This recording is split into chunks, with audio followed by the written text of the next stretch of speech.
আমরা নৈহাটি নেমে পড়েছি। আমরা এখন যাব বড়মার কাছে পুজো দিতে। একদম। এই তোমরা সবাই হ্যালো বলো।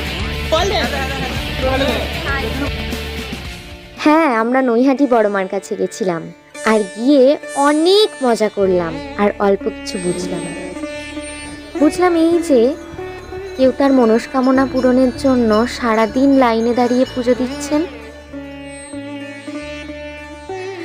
আর কেউ তার প্রিয়জনের মুখে দুমুঠো খাবার তুলে দেওয়ার জন্য সারাদিন খাচ্ছেন।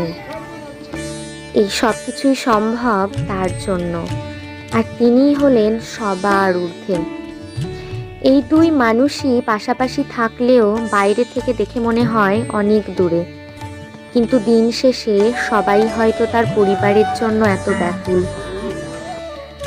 তাই হয়তো এই জায়গার মূল অর্থই হলো